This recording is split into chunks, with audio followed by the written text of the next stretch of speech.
Yeah. I like to purposely not cast people even if they're right for the part. I'm just kind of like, you are perfect. That's your hair too short. Get out. Get out of here. Yeah, that's what I do. I like to smash You're people's dreams. perfect, but not for this. Dude, I swear to God, as soon as we start this thing, my personality shifts into this asshole. I don't know what happens.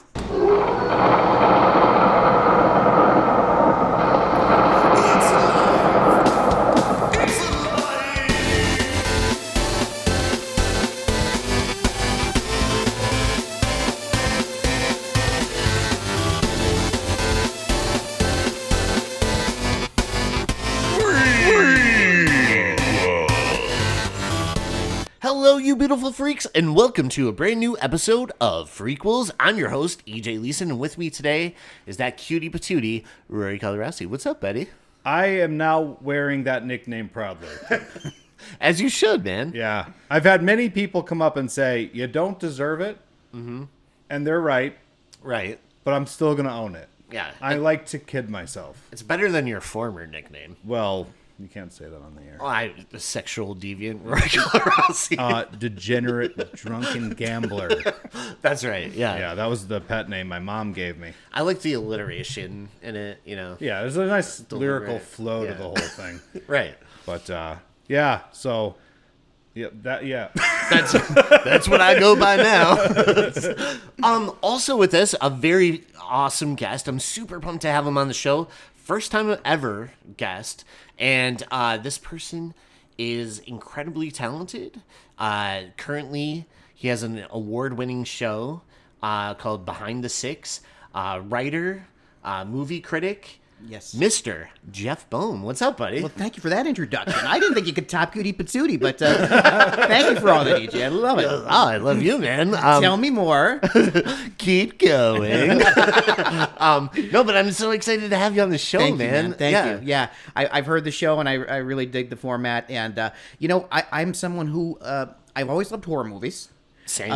This is not a visual medium, but as Rory pointed out when I walked in, I have a shirt that says Dracula, Frankenstein, Yes. The Bride. I'm a fan of the old Universal horror and the Hammer horror, but only recently have I been going back and doing the deep cuts of the 80s stuff. Oh, the stuff that critics really thumbed their noses at back then. Going through the whole Friday the 13th series and realizing, God, I'd missed a lot of great stuff. And terrible stuff. Yeah. But fun to watch stuff. What has been some of your favorites so far? You mean series-wise? The Friday the 13th jumps right out because there's just so much of it. Even Takes Manhattan. Yeah. We were just talking about that movie on the last episode. I think it has a reputation it doesn't entirely deserve. Yeah. People always say it's the bottom of the barrel of the franchise, but I like that one more than a few of the other ones, right? Yeah, totally. I mean, I'd say it's mid pack for me. yeah. My personal favorite is 5, which a lot of people don't like either. I really like 5 too. I love part 5. Corey Feldman. Yeah. Oh no, that's part 4. That's right. Part 5 is the Well, impersonator. he's kind of right. Oh, no, 'cause Corey part five- Feldman yeah. does show up That's right. for a half a minute. They Scooby-Doo it at the end, right? Yes. Yeah. Yeah. Oh, fun stuff. All these titles. With the EMT driver. Yeah. Roy Burns. Roy Burns. I like that.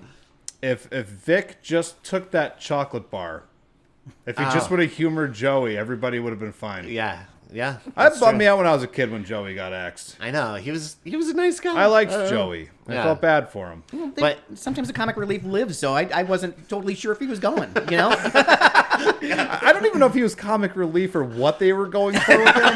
It's I feel like I should laugh, but I would also feel bad for laughing at this guy. Yeah. But yeah, the Friday the 13th movies are a lot of fun. I always tell people this. I love them to varying degrees. Yes. But I don't hate any of them. Well, yeah, same thing with Nightmare. You never go past number 3.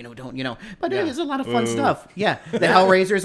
I'm finally catching up on a lot of stuff that I just follow that trend of people thumb their nose at. And plus, there's so much content out there. I could be forgiven for not seeing these movies, but now, I missed a lot. And this will dovetail into what we're talking about today, the movie that we're going to feature, because that falls into that. Yeah, right at the tail end of the 80s slasher stuff. Exactly. Yeah. Yes. This is that point in time when horror kind of fizzled out a little bit, like that early 90s stuff. Because did you ever see the rise and fall? I forget what it's called. It's Going to Pieces, the rise and fall of the horror genre, something like that. No, you ever see that? I heard of it, but I didn't watch it. They kind of get into like when you reach like the end of the 80s, it was sort of starting to drop off. And then there were like these gems that would come out in the early 90s, but horror was kind of losing its fizzle a little bit. And then they did Scream, and obviously it kind of popped back in. But it's crazy because there's a lot of early 90s stuff that's like really solid. Like I think Dead Alive is one of them. Yeah, the Tales from the Crypt movies. I thought they were awesome, right? Yes. Yeah. We covered Demon Knight and it rocks. But even like Candyman. Yeah. Oh, yeah. Candyman is a phenomenal series. Well, that first movie is like outstanding. Yeah, I it's love one that of the better ones for sure. But Cemetery Man is also. Did you ever see Cemetery Man? I have not. Look that up. It's one of the greatest Italian films ever. Wow. Yeah. It's so. I always tell Rupert Everett. Rupert Everett in it. He's like the only big name person in it, but it's like you're watching a poem. That's Yeah. how I would describe that movie. There's so But it many looks amazing. layers to it. Oh yeah, it's a beautiful looking movie. yeah, Huh? yeah. I was gonna say Dark Man, Run the Man thing. Yeah, I love Sam Raimi, Raimi. baby. Yeah, love Sam Raimi. It was a different type of horror that was really starting to, and I'm sure the culture, as with everything, the culture was affecting it. But those titles we just all talked about is very interesting because it was a turning point, wasn't it? Yeah, Definitely. I would say so. 80s was so defining. Of course, everything 80s is very defined. You can Exactly, you can yeah. picture right in your head. But yeah, the 90s kind of took us in a different direction, and it's not altogether bad. Right. No, yeah. there's some really good stuff in there, but people like to be reductive, and they're just like, "Oh, '90s horror sucks," and I'm like, "Well, I just think you gotta dig through it a little bit." Even like movies like Brain Scan. Do you remember that? Oh my god, I loved Brain Scan. Yeah. Did you ever see that movie? I did not. Oh man, yeah. Edward Furlong at his prime. Yeah, it was he buys this video game called Brain Scan, and then it plays into his real life, and it's really good. Yeah, there's like almost like a Freddy Krueger type character. Yeah, he looks named awesome. Trickster. He looks like Dee Snider. Yeah, a little kind bit. of. They were going for like we want like an icon, so they put together this awesome, energetic, like very nuanced character. Yeah, right? like he looks like a mixture of like Dee Snider or Johnny Rotten. Yeah. From like a guy you wouldn't hang out with too long in a club. Right. Like he looked like he'd be a lot of fun, but then you look at him and you're like, oh, you're putting something in my drink, aren't you? You're really off-putting. Jesus. Brain Scan's a lot of fun though. Yeah, no, there are some like cool gems in the 90s that definitely stick out that I definitely loved. That being one of them. I love Brain Scan. And maybe we'll talk about another one shortly. But Yeah. first, let's get into movies we've watched recently. So, Jeff, do you want to start us off? What movies have you seen recently? Any new movies out? Or I feel like a bad movie guy because I'm just digesting so many other facets of pop culture right now. They just released the complete Quantum Leap, the new Nice. the series, and I've been watching that again. Yeah. Catching up on that. But I tend to pregame before I watch stuff. So I just rewatched within the last month or so Prometheus and Alien Covenant. Oh, Awesome. sweet. Alien. Yeah. And then I watched the new one. Yeah. And, Romulus? yes, Romulus. Romulus, yeah. Before going on to take on the rest, Yeah. Oh my gosh. Yeah. hey, real quick question. So, Prometheus, where do you land with that one? I liked it a lot the second time, but everything is making more sense, obviously, because the through line, with Covenant then.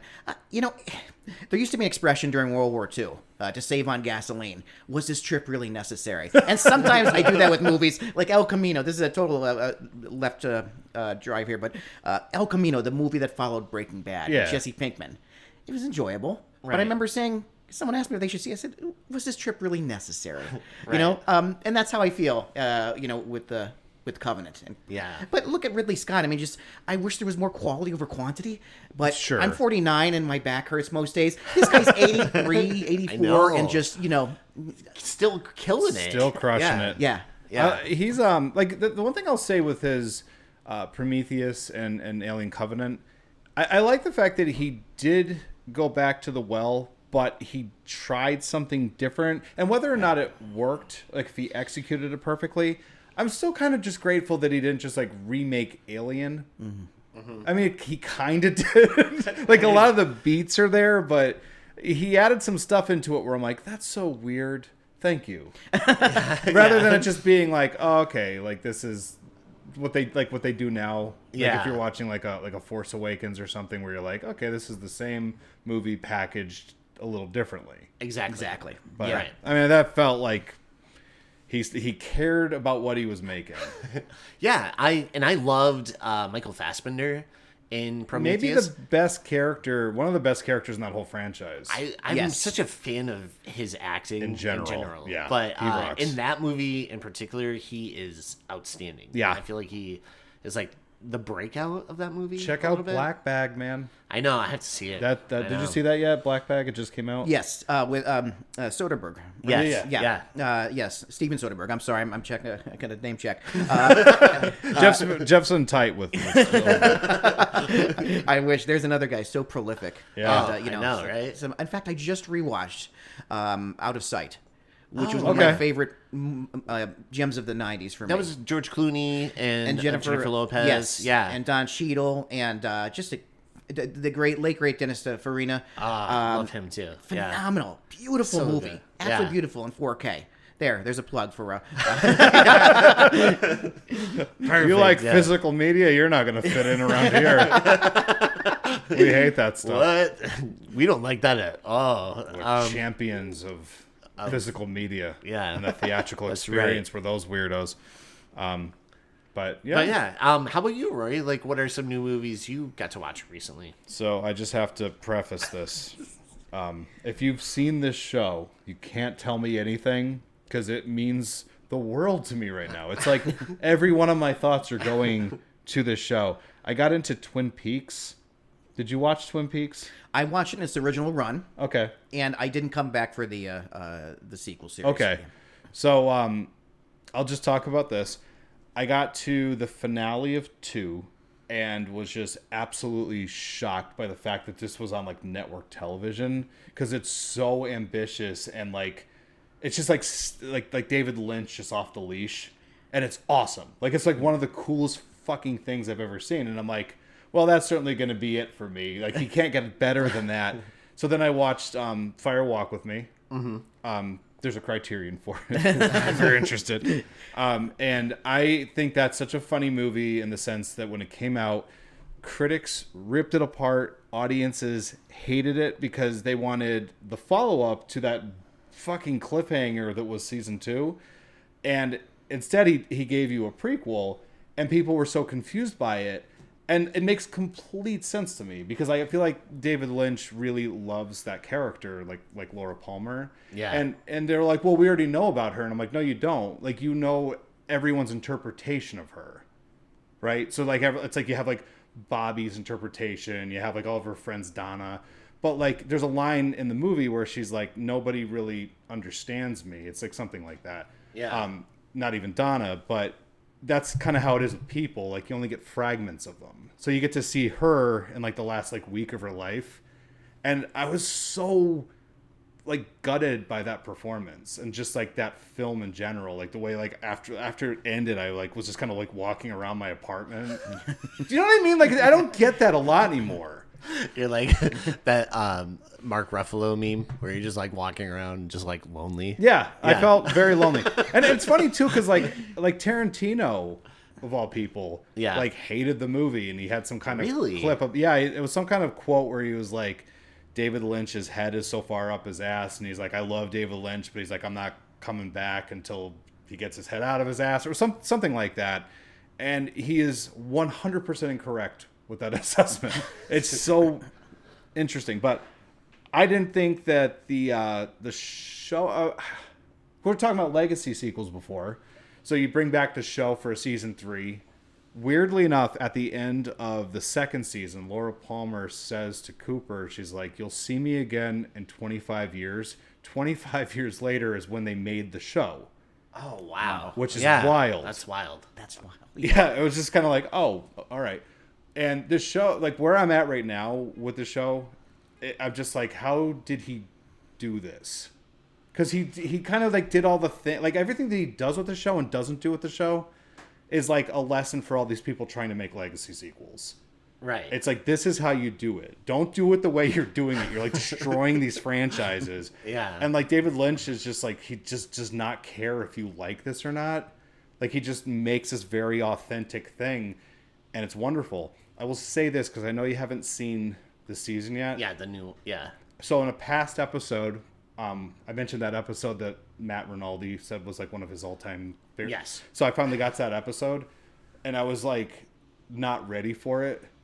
Dude, it was like literally like a moment where it lit something up in me again. Because I've been seeing like so much stuff in the theater, and so much of it's like junk food. Like, it's not good for you. Empty calories. Yeah, like Yes. you leave the theater and you just feel like, you're like, I feel like I ate a lot, but I feel kind of sick at the same time. This is just like one of those things where you're like, this is like a work of art. And I don't want that to sound pretentious, and I know it does, but it is like one of the most gorgeous things I've ever seen in my entire life. And it's just like looking at a painting sometimes. And then by the time you get to the end of it, like, my head felt fuzzy. Like I just got on a roller coaster or something. I just stepped off a roller coaster. Yeah. You know? And it's such a thing.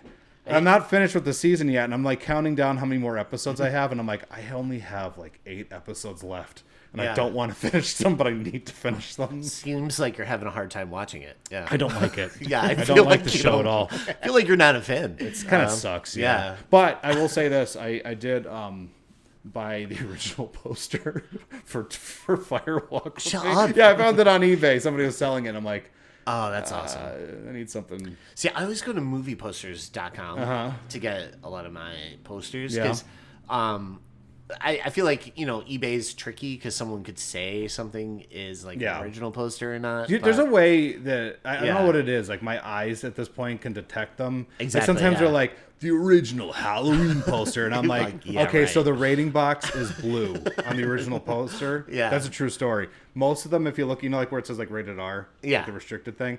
A lot of them are white, but the original poster, it should likely be folded, and that little box should be blue. That's how I can always determine if they're fakes or not, because I'm like a weirdo. Yeah, I mean, same. Yeah. Same. Yeah. But anyway, yeah, I bought that. That's awesome. So No, that's really cool. I'm so excited to put that up in my apartment and just stare You at have it. some awesome movie posters. I do. I collect those. Yeah, same. Yeah, I know you do. Yeah. Are you? Do you collect movie stuff? I do, because I have a wife and an 8-year-old, and space is not at a premium. I tend I to kicked be my kid out of the house. I was like, get no, out of here. but you know the drill. So there's only so much real estate, and Right. yes, my movie posters actually hang in my garage, but our garage is it's a really nice garage. Let's just put it like that. Yeah. So that's, and I have some autographs and things of that nature, and that What's your prized possession? my prized possession. So we know- can steal it. Yeah, yeah. Like, I we'll yeah, break of it. course. I'll follow you home. Keys under the mat, guys. If you could just write down your address so we could send you a fruit basket for being on the show. Yeah. Trying to think of it. I'm a Marx Brothers fanatic. Nice. Oh, that's awesome. Yeah, and I have a signed check from Zeppo. Oh my God, that's awesome. And a signed letter from Rod Serling. He's another one of my heroes. Yeah. From his Holy office crap. at MGM. Really? Yeah. You have like an actual autograph from Rod Serling? It's signed Rod, but yeah, it's him. That's crazy. Yeah. That's insane. Wow. Yeah. That's really yeah. cool. Oh, thank you. Yeah. I'm making my head thinking like, oh, I got this cool stuff, and I'm like, I ain't No, got a Rod it's all Serling good. autograph. But they term me the movie guy on TV. I love movies. I always have. Clearly, you guys do too. But Yeah, it's oh, like yeah. owning a piece of and Firewalk with Me, the poster. That's every bit as much of that. Yeah, I remember seeing that movie on first release and scratching my head. Yeah. But I did love Twin Peaks, and one of the greatest pilots of all time. I think we can For all agree. sure. Yeah. Oh, What a Oh, beautifully it's made. Oh. yeah. Fucking good. I know. So perfect. I mean, it really chef's kiss to that. Fantastic. It's like and it's weird too, because there's so many elements of the show that was made like in 1990 that was so fucking ahead of its time.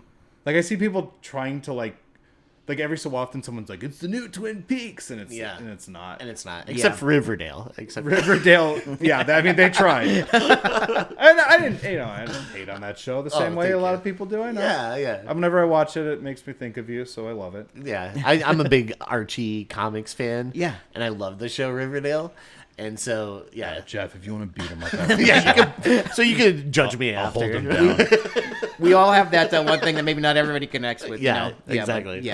But That's cool. And how about movie poster wise? Like, what is like your maybe favorite movie poster that you own? I have a Touch of Evil from the re-release. Really? The awesome. Orson Welles movie? Yes, because they were showing it down when I worked with the United Way down in Wilkes-Barre, and I asked for an extra long lunch that day so I can go down the Kirby and see. I mean, this is this is one of the first times it had been screened. It wasn't out on DVD yet. And wow. we all knew they were making this cut. Back to his original notes, him being Orson Welles. And I asked him, what do you do with the movie posters when you're done? I'm sure they've changed their policy since then. Now they're like... Yeah. But there's not many people, asking for Touch of Evil, and Right. I did. And there's a mistake on it. Yes, Joseph Cotton's name is listed. Oh, And really? he's not in it. Weird. What's that? Weird. Yeah, I know. That's it. But that kind of makes it awesome, though. Yeah. Because it's not correct. Yeah. I know. I have like a few movie posters too that have the wrong release date. So I have a couple of New Mutants autographs because I love the comic New Mutants by Chris Claremont. So I was so pumped for the movie. And I love the movie. I know a lot of people don't care for that either. As you can see, I have terrible taste. But I have a couple posters of that with like the wrong release dates, and I think it's Really? pretty awesome. Yeah. Well, for New Mutants? Because they kept pushing I was going to it. say, they Yeah. kept pushing that. That's probably why the releases are Yeah. not correct. So I have like 3 different New Mutant posters, and they have like different dates on them. They all It's have pretty different dates? Yeah, and plus it's just awesome. I don't know. I like that kind of stuff. Do you know what one of my favorite recent posters I bought was? What's that? I don't know if you're a Richard Donner Superman fan, but I got Superman 2. Did you ever see that poster with like him flying towards Zod? Oh, And yeah. the disciples, and there's like the trade towers are in the background. Yeah. Which I'm like, this doesn't take place in New York technically. It's Metropolis. Right. But Yeah. whatever. Whatever. Sell them take it. tickets. Yeah. But yeah, I found that poster. Oh, wow. Yeah, it's like an original one. I found it at the convention that I went to where I met Kevin Smith. Oh, okay. Yeah. Yeah. Was that in Philly, right? This was Jay-Z. Oh, okay. I was Jay-Z. thinking Philly Expo, but it wasn't that. No. Okay. I got a lot of weird like Kevin Smith stories. I met him numerous times. Me too. Yeah. Well, yeah. Yeah. Met him, and then I love him. I just think he's such like a great He's so dude. nice too. Yeah. Like super incredible, and I such a huge fan of him. As just I love his podcast. I could listen to him talk for like 18 hours. He's so literally incredible. the best person to listen to talk Yeah. about anything. Hey kids, Yeah. He's Just like a "I'm warmth. kid." Yes. I don't Yeah. know. And he just also stays on topic. Like sometimes when I'm talking to people, I'm like on 15 subjects within like the first 30 seconds. Yeah. No, but he's such a cool dude. How about what's your most prized poster? I don't know. I'll have to think about it. I really think that Fright Night one I have rocks. Oh, that's cool. With all like the cast signed it and everything. Yeah. Oh my gosh. Oh, wow. Yeah. That's Yeah. awesome. But that's a big one. Yeah. Jason Takes God, Manhattan. what am I thinking? I have that original Ghostbusters poster. Oh, wow. that's awesome. Gremlins. Yeah. Hell yeah. So That's please awesome. don't rob me, America. Actually, no, a lot of these people are like listening to this. Are like, this guy sounds like an asshole. No, that's pretty cool. Yeah. I think for me it might be I have the Room poster, Hey. and it's signed by Hey. Tommy Wiseau. There you go, buddy. Well, that's that's the one right there. That's So I don't want to brag. I know I'm a little heavy on the brags. I think that was kind of like a mic drop. yeah. What did you watch recently? Well, I watched The Electric State with Chris Pratt and Millie Bobby Brown, and it was okay. The Russo brothers directed it. Oh yeah, Dave was talking about that. Yeah. Yeah. And it was like straight to. Should I wait for that? No, you're good. Oh, okay. There's like apparently like construction going on Yeah. outside, so if you It was hear that like- in the background, Yeah, there's like the whole road is like blocked off right now. yeah. So Yeah. this is fun sound effects for everybody listening at home. Yeah, I was like, We're should trying I to just up our stop till they like no, back no, up? let it Okay. go. All right. Let it go. Let everybody know how annoyed I am. But yeah, no, the Russo brothers directed it, and it was straight to Netflix. And for the most part, I liked it. Yeah, I would say I liked There's it. like no passion in you for this. You're You're like, yeah. I think it's okay. It's fine. I love Chris Pratt. I Yeah, think me too. He's great in it. But I know you didn't love it. Yeah, I but it can wasn't. tell you didn't really like it that much. Yeah, there's like stuff about it that I really liked, and then stuff that just didn't really work. But Do you know I can read you at this point now, where I can tell when you like something and when you're just trying to be nice? Because I feel like EJ's like thinking that maybe the creators are like listening to the show and he doesn't hurt your feelings. the Russo brothers? Sometimes he's just, yeah, I know they're big fans. We're frequents. Dude, we actually had a subscriber on our YouTube. That it was our brothers. So I don't know. Maybe it's them. It could be them. They just kind of go on and shit talk our episodes. So I don't know why they can't extend to us that same courtesy of kindness. But no, I could tell when you don't love something. Yes, I wouldn't say I did not love it, but it was enjoyable. I think if you have like 2 hours to kill, Yeah. and you watch it and you're like, okay, that was cool. How's Illy Vanilli Brown? She's, I don't know, man. She's okay. Like, she's not great in it. I feel like Chris Pratt is just, he's always on. Yeah, he's so good. He's quality. And then like Charisma. Stanley Tucci is in it. The Tooch, he's in it, and Giancarlo Esposito's in it, and it has a great cast. It just doesn't. I don't know. It didn't. I could see why. Yeah, there's no pop to it. Yeah. All right. I don't know. Hey, you know what? There's something that does have a lot of pop to it. Yeah. This is a movie that we're covering today. Picked by Jeff, which you. I was so pumped that you picked this movie because I was like, oh hell yeah! Like, yeah. What's interesting about this? Periodically, somebody will ask me about doing this episode. Oh, what? For the Exorcist movie. 3? Yeah.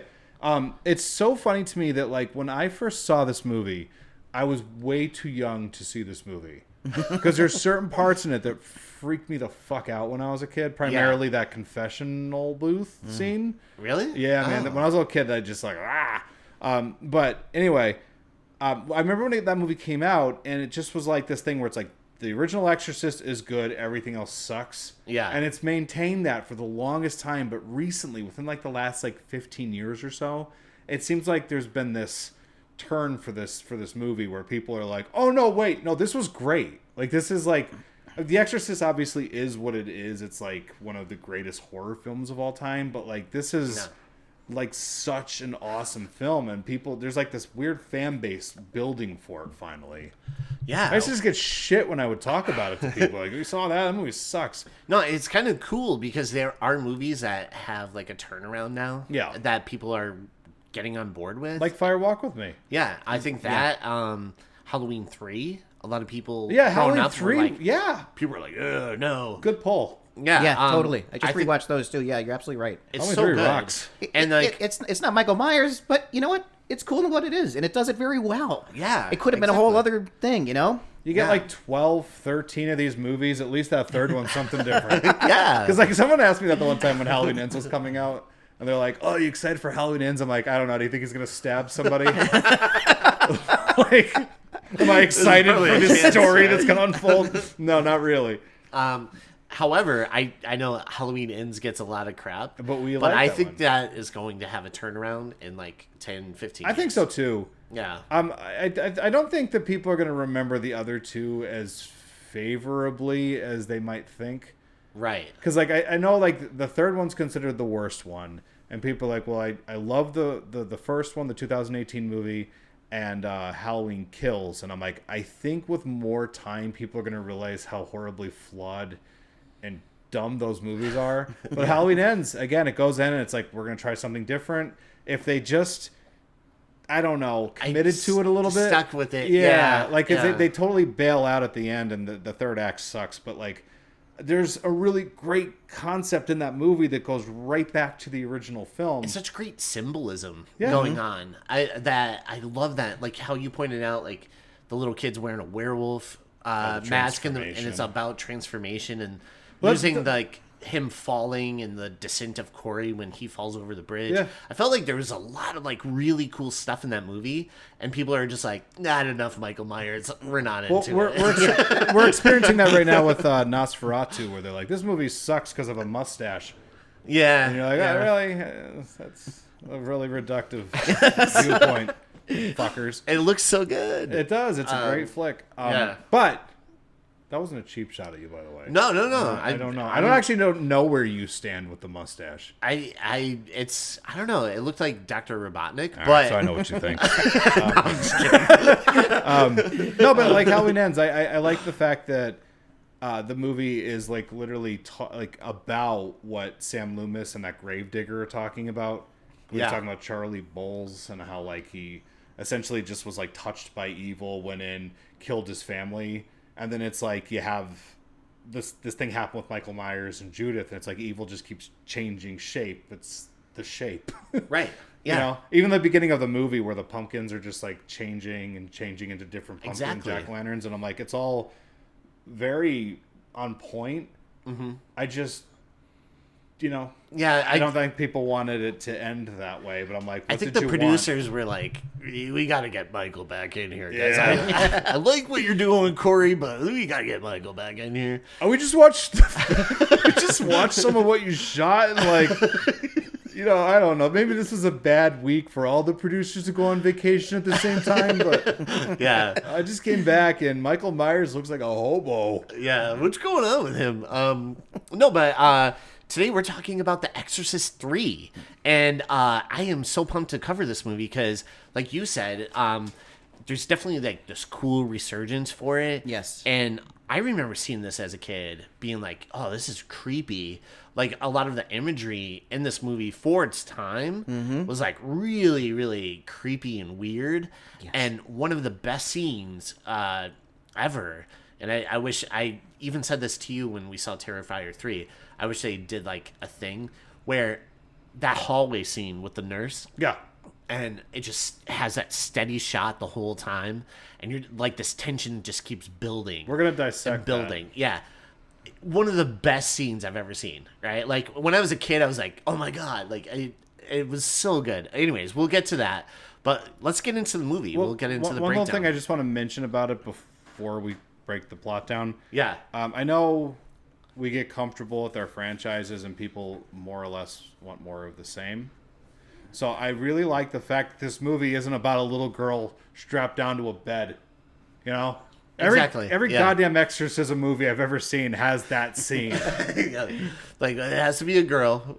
Yeah. Like, yeah. Exorcist believers like, no, we need 2 girls. we got to up the ante on We got to sell these tickets. But no, I really like the fact that they didn't just do the same thing that they did before. They tried something, I think, radically different, but still in theme. Yes. With what was being discussed in the first movie. We'll get more into that later, but goes back to your point with Prometheus, though. About trying something, yeah, new. And I think this one hits a lot more home runs than Prometheus does. I agree 100%. Yeah. This is a much better movie. Yeah. And I love how they bring back, like certain characters and stuff, and it, like, I don't know, pushes the story forward, and it's not like regressing, They do a thing that's really clever in this movie. They go back to the steps, right? Yes. So you get the shot that you're looking for, the creepy steps, which I've been to. Have you ever been there before? Yes, I lived in D.C. Yeah, it's awesome. beautiful. Yeah. Yeah. It was funny. We were trying to actually get a photo on them at one point, and this woman just decided that her exercise routine was that she was just going to keep running up and down the steps. So we were just kind of like looking at her like, she's just like shaking her head, and she just keeps going. She's like, no. But anyway, those. And then someone pushes her down the steps. Yeah. Take me. But those steps. What's really cool about it, they do this, like, the shot of the steps, and there's like a fog. Yes. Right, like a misty fog, but it starts moving away from the steps as if to say, like, this is not the movie we're making. Yes. And I think that's really cool. Yeah. We're just moving away from this shit. The stuff we're gonna like just shift over here for a little. Yeah. Oh, we're in the neighborhood. Yeah. Right. But yeah. We're in the same town. You're gonna see a lot of familiar things, but relax. Not gonna be what looking at us. It is like a shell game, though, because if you remember the marketing for that movie, and I used to, I'm that guy. I used to clip out from the newspaper all the movies, the Yeah. posters. And I should do that with my victims, but go on. more on that later. But the marketing campaign, I remember it stuck with me to this day. Yeah. It was, presumably a George C. Scott's character. I believe there was a person in it, but it says, "Do you dare walk these steps again?" And that was the whole campaign.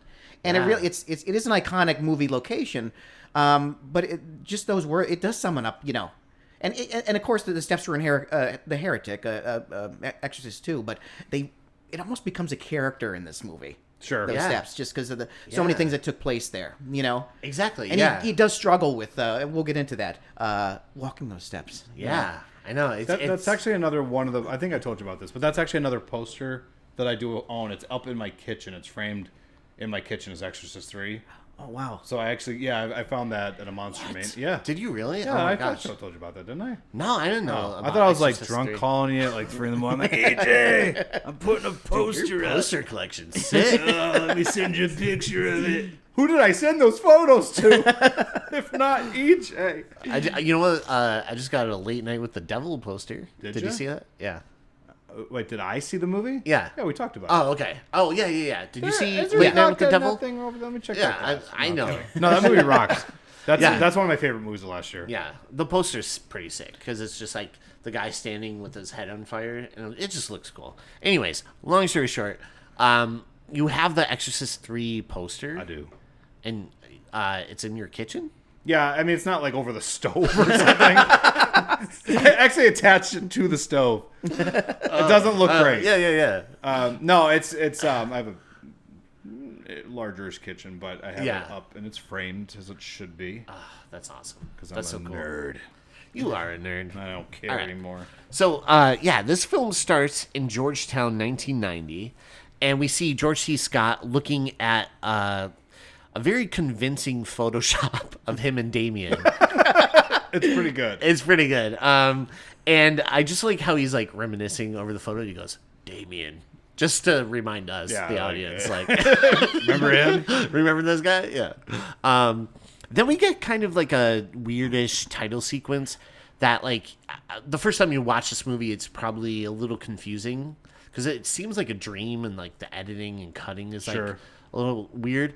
But as the movie goes on and you find out like the plot, I feel like you understand it better. Do you know what I mean? That it's Yeah. definitely like the spirit, or like not spirit, whatever it is, the entity, The Pazuzu? the Pazuzu, kind of like moving through, and like you see it from its point of view, See, right? what I like Yes. about that a lot is that this movie does something that's really, really cool.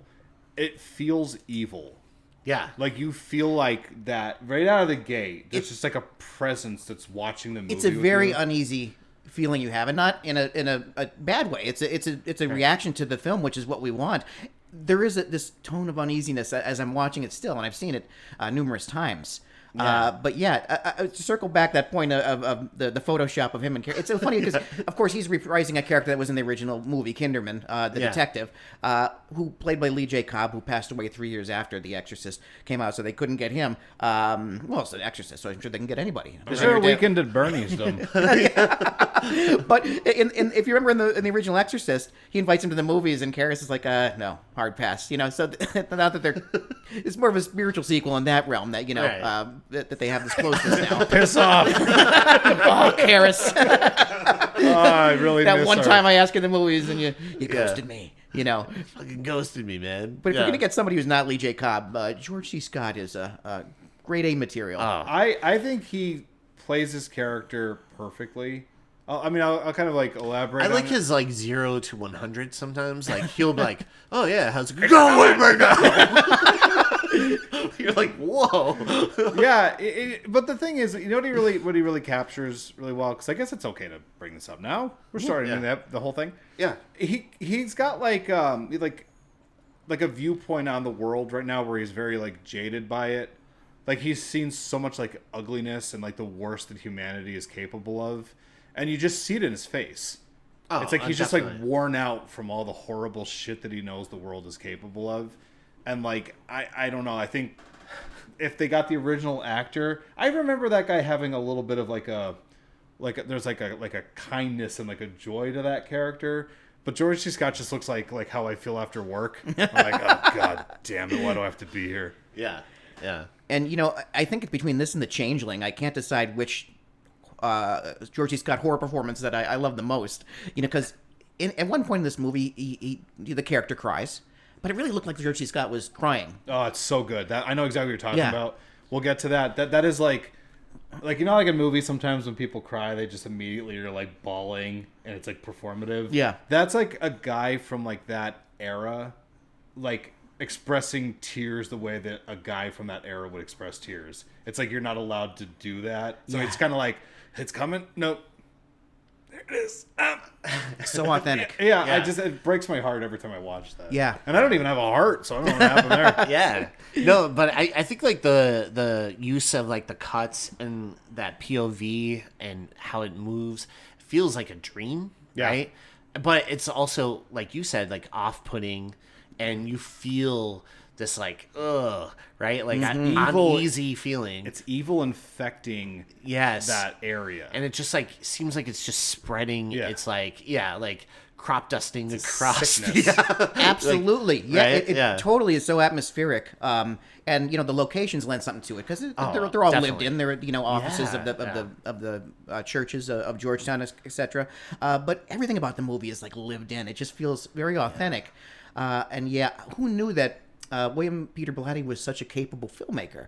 I mean, this was developed for Friedkin, who had directed the original one, William Friedkin, and he took a hard pass, obviously, at some point. But the guy's a capable writer, and this movie is based on his novel Legion, which wasn't necessarily a exorcist material. But there's so many decisions in this movie where he does just do a steady cam and a long pan, and it's brilliant. It's so not a good. choice that I think I would have made, And God, it really just comes Very in. clinical. Yes. Yeah. Yes. But it's beautiful in its own way. I mean, Georgetown is a beautiful, beautiful neighborhood. It's actually like really a really is. good way to express evil. Like when I'm watching movies and everything is like that fast, crazy cutting, and they have like the loud, crazy music playing and the sound effects. Right. It's just it's kind of lame. This is like it just feels like that scene you were talking about, which we'll get to. Like it's just like a camera locked down, and the entire time you're watching it, you're like, what the fuck is gonna happen? Yeah. It's so effective. And I always say this, sometimes in horror, less is more. Mm-hmm. 100%. And this is the definition of that.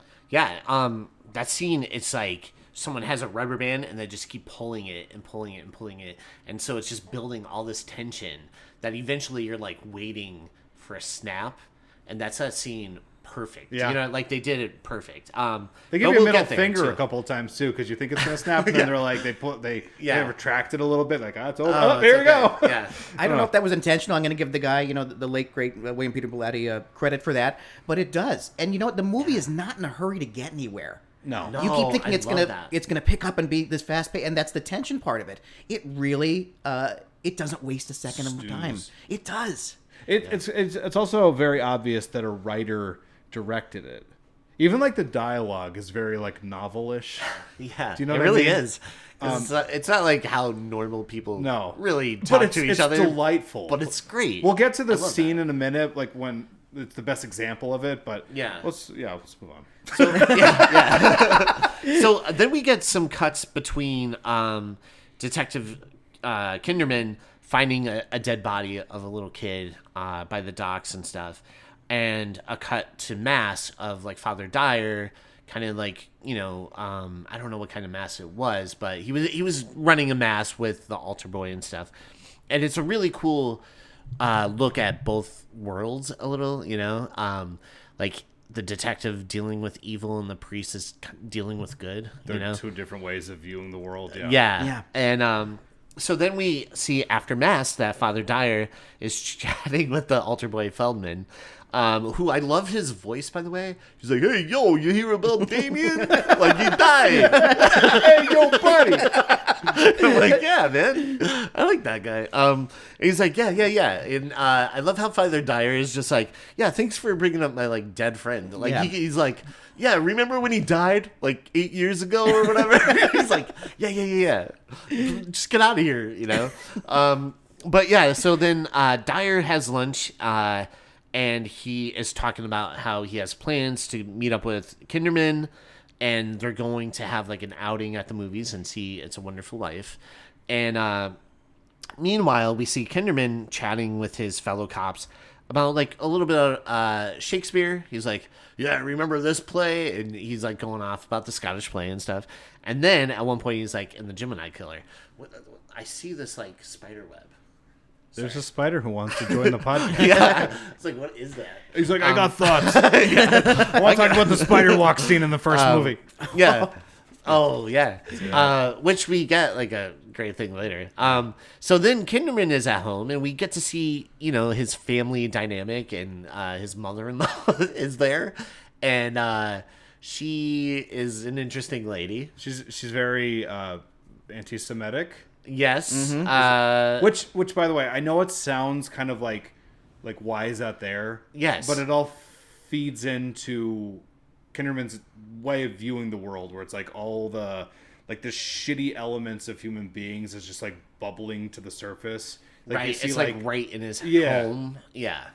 And it's like it sucks to listen to, but it like fits into the theme of the story, which is that like the world is kind of like an ugly, fucked up place. Mm-hmm. And we'll get to something in a second, but I want to elaborate more on that. So then we see where Kinderman finally meets up with Father Dyer, and they go to see It's a Wonderful Life. And I love how, like, at one point after the movie, they're talking, and he talks about the carp that his mother-in-law brings. It's a great scene. It's so funny. Yeah. I think it's a good fish. I don't mind it. And he's just like, yeah, I can't take a bath because it's like living in our bathtub right now. And he's like, can you smell the, and I was just like, this dialogue is insane, but I loved it. Yeah. I thought it was great. That is the dialogue that feels like it came out of a novel. Yes. One little note about It's a Wonderful Life. I know sometimes in movies people throw films in just to kind of be like, oh, I like this movie. The characters in my movie like it too. Mm-hmm. I love that this fits into something with the film itself. 100%. Yeah, because it's basically like the movie It's a Wonderful Life is sort of like this idealistic view of what human beings can be. Mm-hmm. And then the demon is like taunting Kinderman with that film later on, because it's like, this world is ugly. Like, you've seen it. It's not George Bailey. Do you know what I mean? Yeah. It's like it becomes like that idea, like that, like what almost like the thesis of the movie in a sense. Yes. But like I love the idea that it's just like, we're watching It's a Wonderful Life, and they're sitting in there in the theater, and like Father Dyer's probably experiencing it a certain way. And George C. Scott's probably like, what a load of shit. What is that Mr. Potter says? Totally. It's very purposeful. And, on one realm, you could look at it, it's a Christmas movie, spoiler alert, George Bailey lives, and, an angel made it happen. So you got the very altruistic view of it, that I'm sure the priest has. He said it, how many times has he seen it? 40-some, was it? Yeah. His favorite movie, he says. But then you have the suicide aspect, the very sad, and the bleakness of getting robbed, of your whole earnings. And that's the George C. Scott end. It really is. It's so purposeful. It's brilliant, really. Yeah. Yeah, absolutely. I like just the fact that I think the way Kinderman sees it is like what that line in It's a Wonderful Life when Mr. Potter is just like sentimental hogwash. Sentimental hogwash. But no, but it does serve a function in terms of it just being like, this Mr. is Potter. like the demon's almost saying like, this is not what life is. Right. You know what life is, and life is just like people cutting off people's heads and like sexual assault and like this ugly underbelly. Gruesome. But that's a funny thing about these Exorcist movies is that the original movie is resolved, spoilers, by somebody making what is probably the ultimate sacrifice to save innocence. Absolutely. And it's like there is like love and compassion and heroics in the world, but it's sometimes drowned out by like the ugliness in the world, but still there. And that's what I like about these Exorcist movies. They're not entirely cynical. Yeah, exactly. No, you're absolutely right. No, they're not entirely cynical. A lot of people, approach it people who aren't us approach it with that cynicism, like, oh, the possession, it's but no, absolutely. Yeah, I'm so glad we're talking about this movie. Yeah. I'm so jazzed. Same. So then we see that the two catch lunch, and that's when Kinderman brings up about the kid that they did find on the dock and gives the gruesome details of how this kid was killed. Like, he was decapitated, and, he really goes into detail about it. And Dyer's reaction to that is really sad, because he's coming out of the theater inspired by the film. Like, this is what life is. And then he's like, actually, you should see the shit I saw on the dock. And you see him, he reacts to it very like almost like it's like painful to him. Yeah. Oh, absolutely. And meanwhile, at another church, we see what we think is a woman giving a confession. Mrs. Bates. Yes. It sounds like Mrs. Bates. Totally.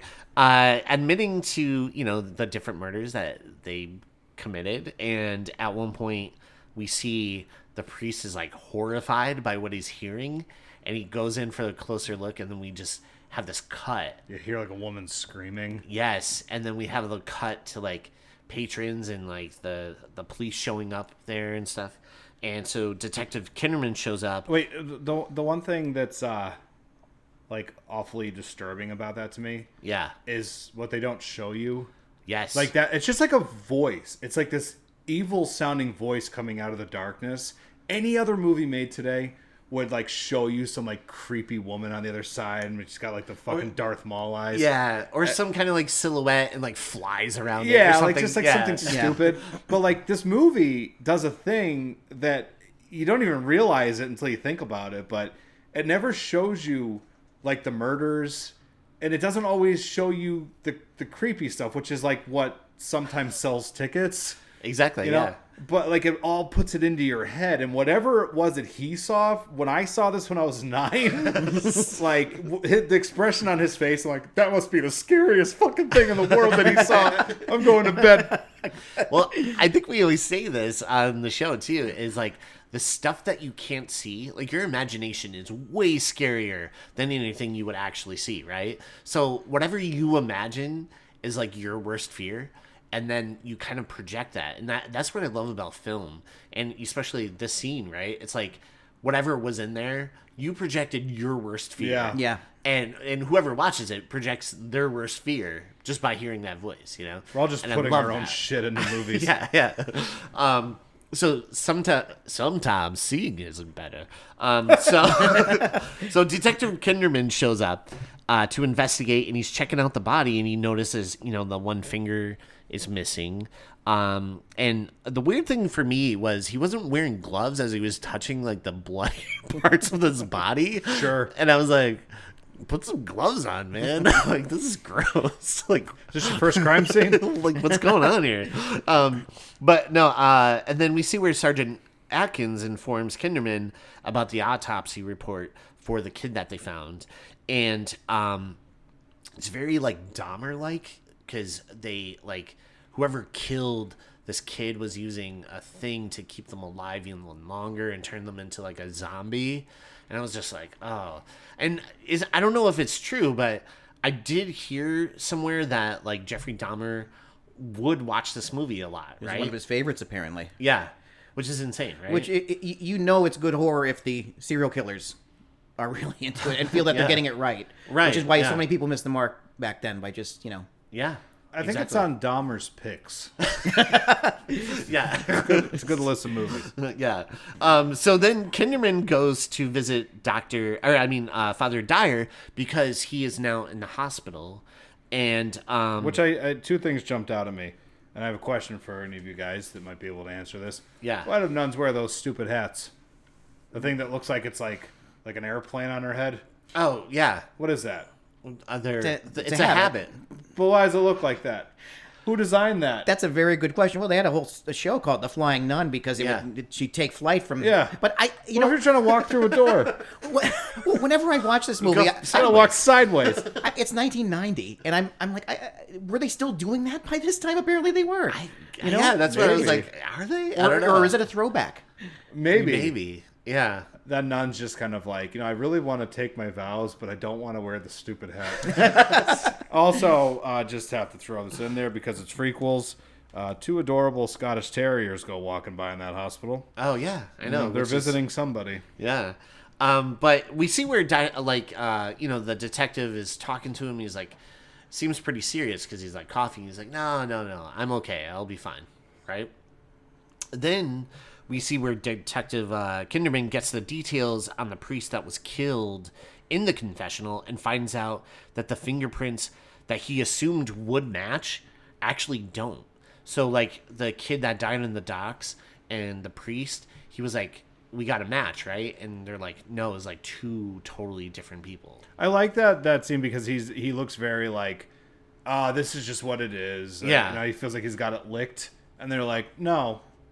No, not at all. It doesn't match. He's like, what? What? And Oh. I love A wrinkle in my story. George C. Scott is so good. Like, I don't know what it is about his, like, performance, but his face is so expressive. It's lived the life. And you could just see every emotion on his face. Like, whatever he's feeling, you're like, you know what he's feeling. Awesome. It's amazing. And you know what else is great about this movie that you don't see a lot anymore?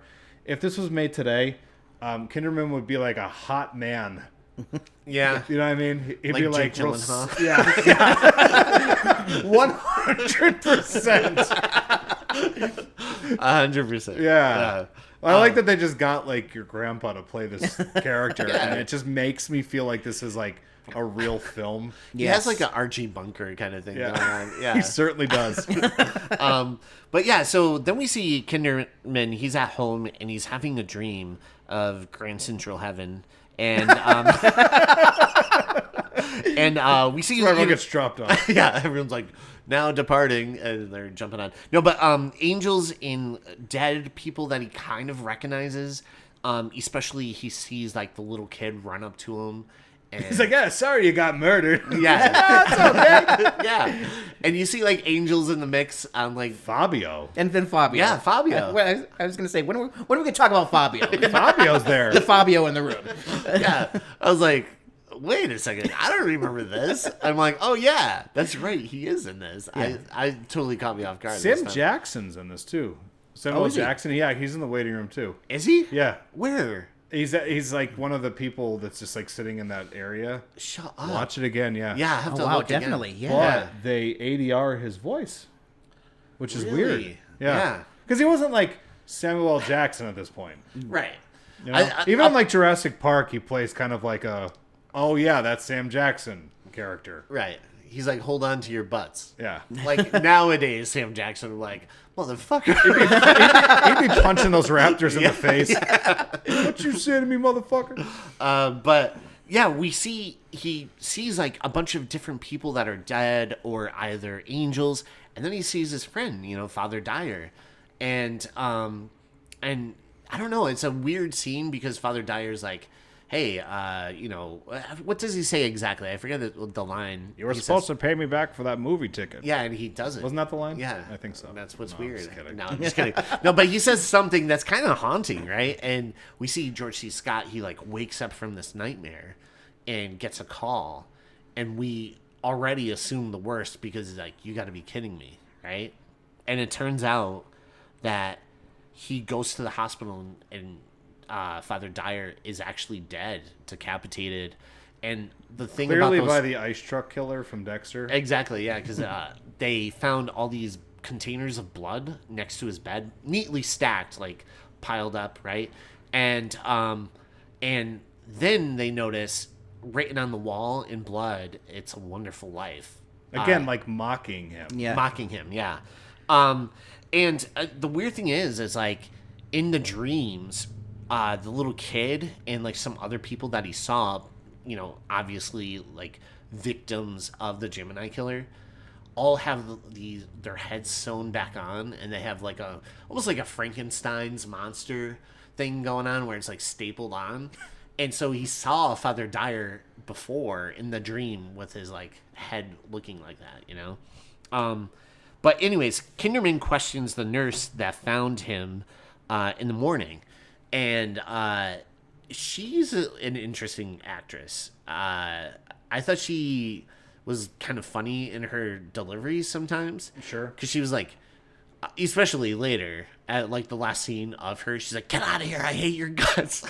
But even like she's kind of cold, right? Like his friend's dead, or just a patient is murdered, and she's just kind of like cold about She's it. like, it's another Thursday for me in the hospital. Yeah. This might be the worst day of your life. For me, it's Tuesday. But yeah, Kinderman is told to talk with Mrs. Clelia, and she doesn't really like help much in his investigation, because she just seems like she might be, out for lunch a little bit, right? Like she's not really all there, and because she's like, "Oh, are you here to fix my radio?" And like he's like, I love this scene. I do too. Yeah, It's really funny and like a very like subtle yeah kind of thing. It's really cool. And she's cool. Like she looks like this sweet like little old lady, Yeah. She's like, that's not my radio. That's is not a my telephone. radio. Yeah. Then we see where Kinderman is looking around, and he's interrupted before looking into one room, because they're like, "Oh yeah, we have some patients down this way," and he walks by cell 11, and he hears his name, right, like his first name, and he's kind of startled, and he pauses and he walks back, and that's when he's about to like peer in to like look who said that, right? And he gets interrupted and like pulled away. But that plays out really creepy, because then us as the audience, we see the silhouette of the person sitting there, and it's such a great looking visual. Cell. Yeah. Yeah. It's weird. The original cut though, it's like a brick wall. And then like they went and reshot the ending, I guess. And because Brad Dourif, when we met him last year, he was talking about this in his Q&A. Oh, cool. Like they went back and reshot a ton of the movie. So like I know like in the footage I saw, it was like the inside wasn't padded. It was like a brick wall looking thing. It was really kind of weird. Yeah. But it Brad looks. Dourif. Oh my god. We'll get to him. Man, he's so good in this. Like. Who we? Brad Dourif. Oh, Brett. Oh, yeah. Yeah, he's Perfect the for that man. role. Yeah. But at the station, Dr. Friedman is losing his mind, and Kinderman tells him that they suspect it's the Gemini killer due to like certain undisclosed details that have happened with all the new victims, right? And he's like, we fed the papers one thing because a bunch of people were coming in claiming they were the Gemini killer. They wanted to kind of like weed them out. And like didn't want to give the exact details. And so the new killer is actually copycatting like the original Gemini killer and getting all the details correctly, because the Gemini symbol wasn't carved in their backs. It was always carved in their hands. And so the new person is doing the same exact thing. I guess he would carve Gemini was here into their hand. W-U-Z. With a Z. Two Z's. Because he would always misspell something on purpose. But then we see where the medical examiner is showing Kinderman the tool that was probably used for the decapitation. That fucking shear looking thing. Yeah. What is that? It's Yeah. sheer. Like a head shear? Yeah, oh, God, it's frightening when it like closes. It's like like Yeah, he's like, yeah, it's spring loaded, and so like once you do this, it just it'll cut through anything, right? And it's so terrifying. Like, well, that's coming. That's coming back.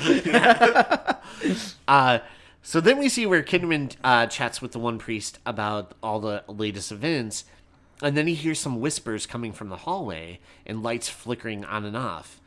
And that's when a girl pops out, scaring him, right? And she's like, man, what's going on with all the lights around here? And she's like, oh, this is just the speech I was dropping off for the priest, right?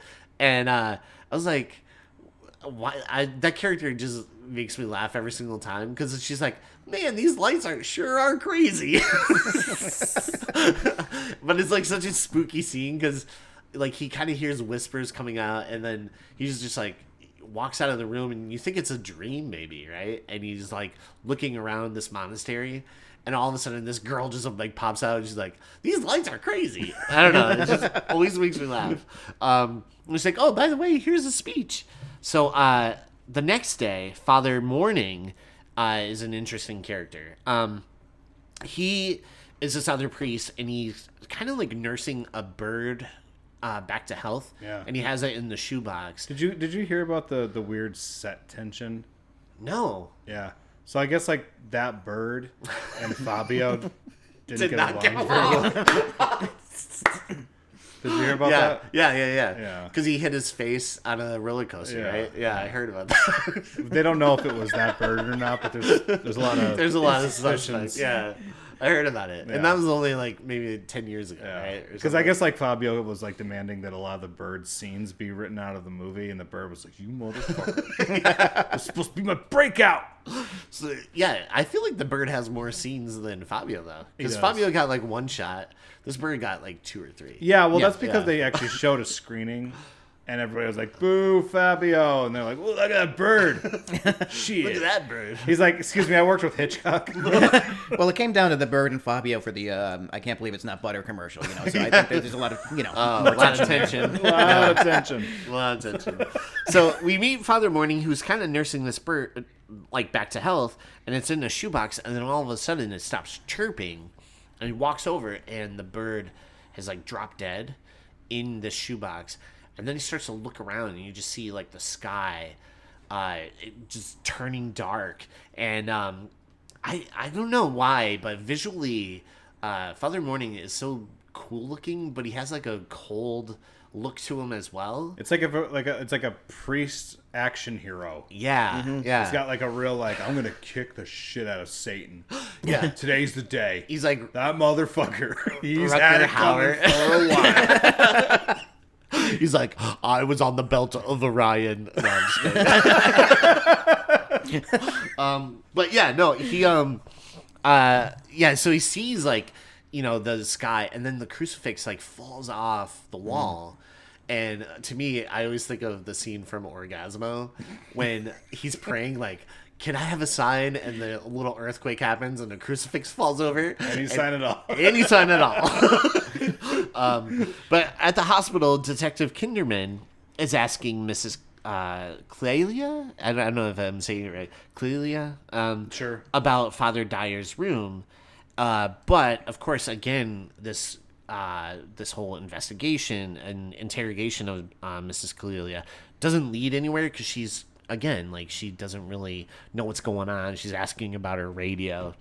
And so then we see Kinderman visits with another doctor who definitely has a bad smoking habit. And his name is, I forget what his name is, but he's like ahead of the hospital. And he Oh, Scott Wilson? Yeah. But what's the character's name? I forget it. It's Scott Wilson. It's Scott Wilson. That's all you need to know. Yeah. And that's, for all you people out there that love The Walking Dead, that was Herschel. Yeah. And he was in The Great Gatsby as well. Yeah, he's in a lot of really great stuff, that guy.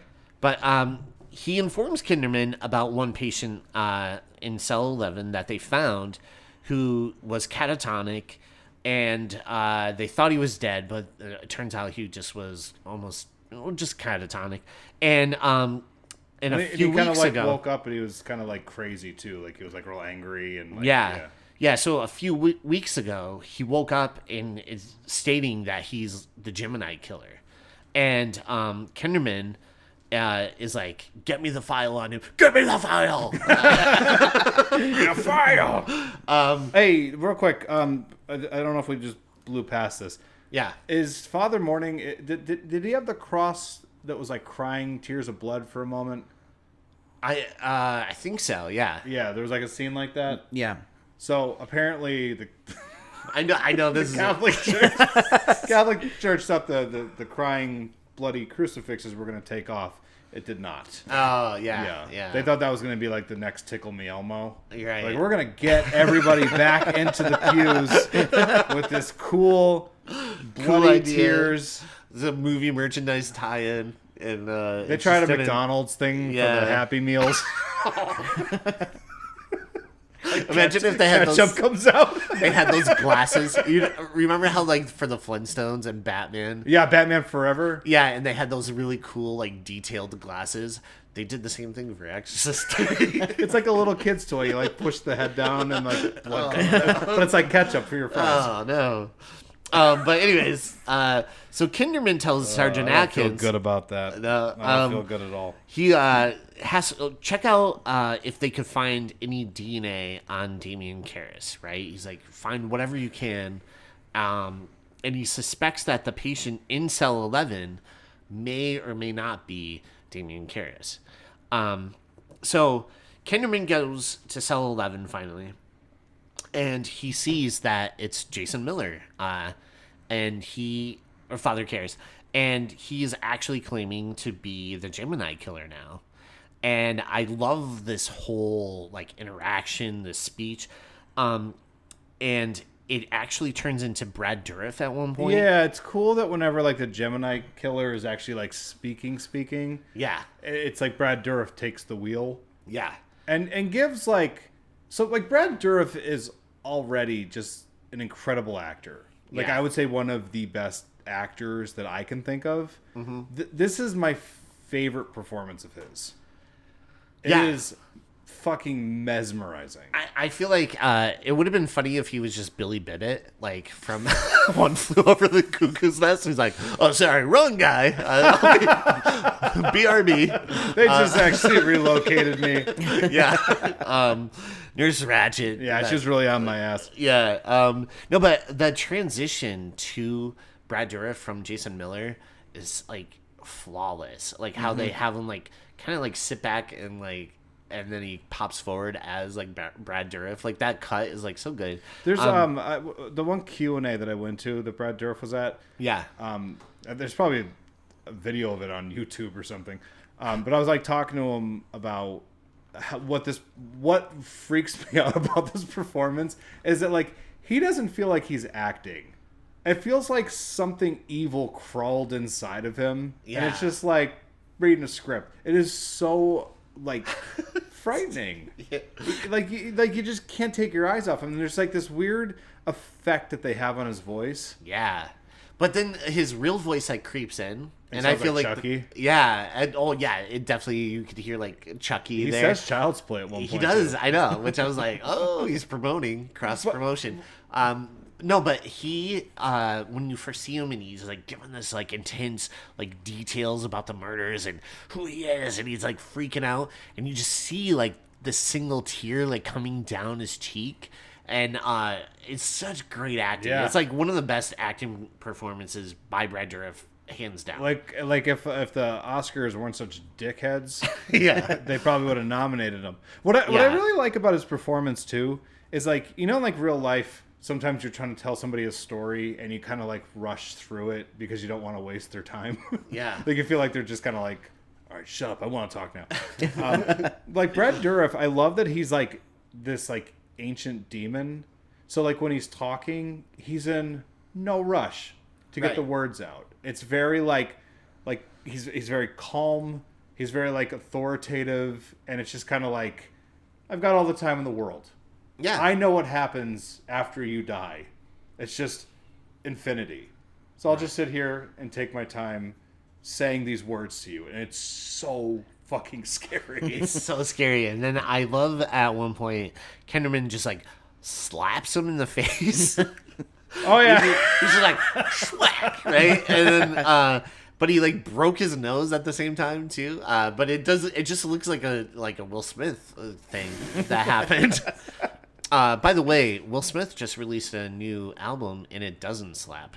Oh my god. Boom, nailed it. Oh my god. No, but anyways, Will Smith, once again, a lot of our jokes, they're just meant to be Sorry, fun. buddy. So please don't come through the door and slap Jeff, EJ, and myself. We mostly like your movies. we do. So Kinderman gets his hand patched up and learns that cell 11 will go catatonic. The patient in there will go catatonic during what may be the same time as the murders that are happening. And we as the audience are like putting it together like, oh, he's his mind is out, like, into going into someone else's body and they're committing the murders. But to him, he's all based in reality. He's just like, oh, what a weird coincidence, like he doesn't really catch it like we would, So then we see Kinderman goes to read the Roman ritual because he heard from like the nurse and also the patient in cell 11 say something, and he's like, what are those words? What are those words? And then he picks up the Bible, the Roman ritual, and he reads it, and he's like, oh, it's the beginning of an exorcism, right? Like you would start off with like, this person is your servant. Yeah.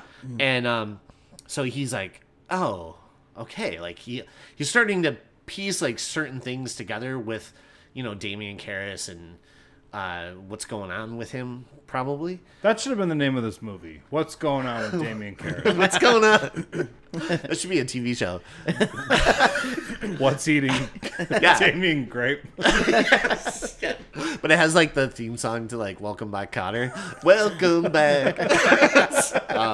So at the hospital, the night nurse, Amy Keating, this is one of my favorite scenes in the whole movie. So Amy Keating hears some strange sounds, and we have that one steady shot of the hallway like the entire time. This scene.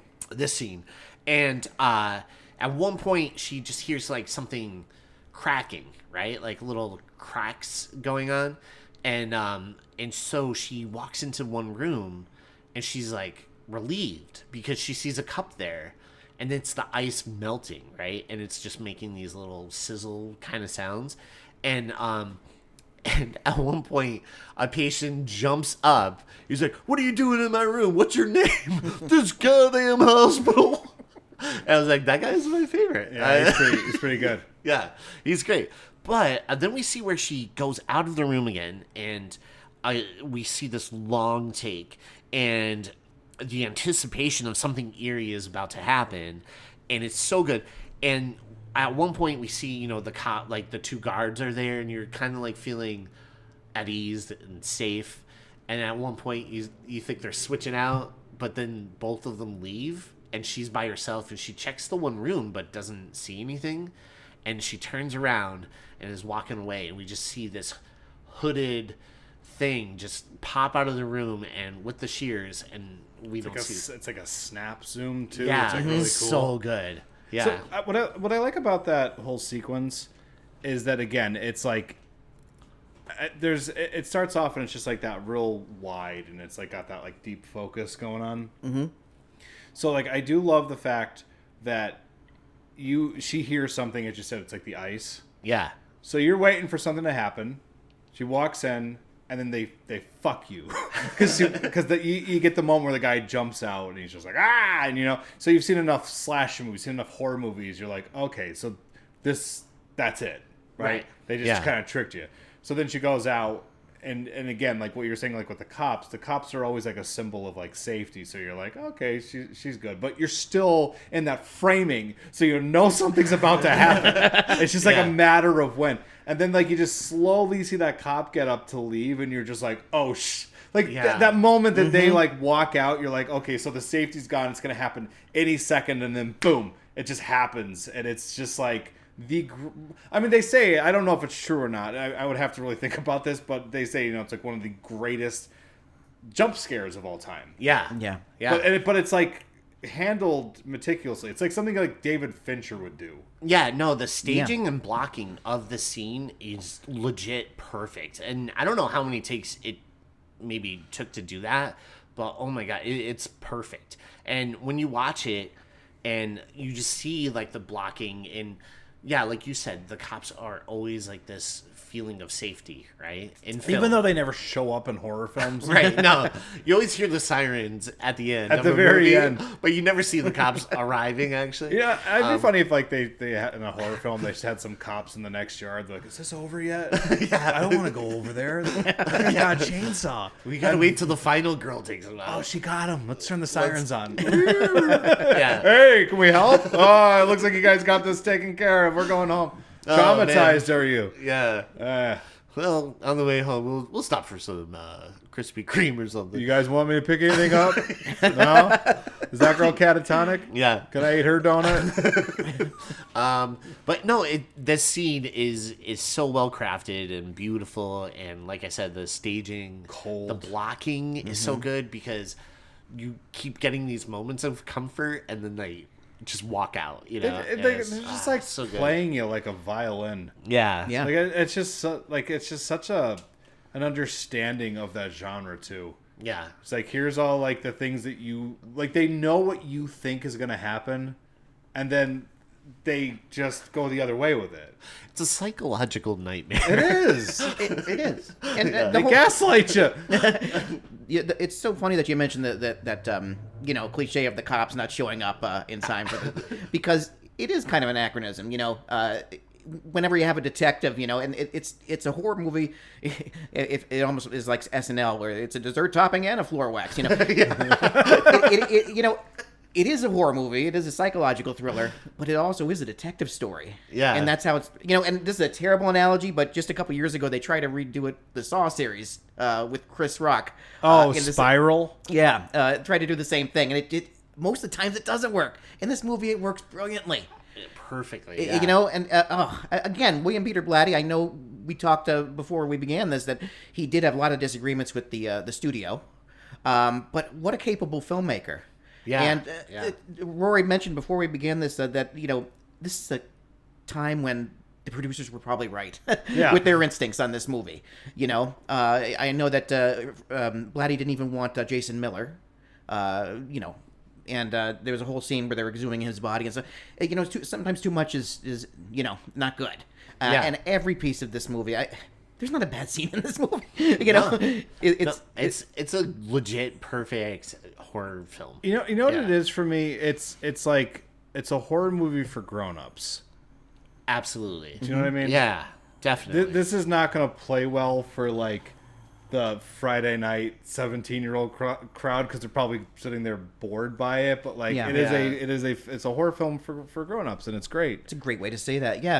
We talked before. It's not in a rush to get anywhere. It takes its time, but that's what's so unsettling about it because we're so used to a lot of jump cuts, and this one just does one extremely well. That's all you need.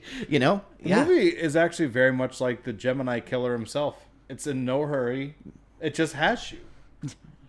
It's got your attention, and it's going to lead you somewhere if you have the patience for it.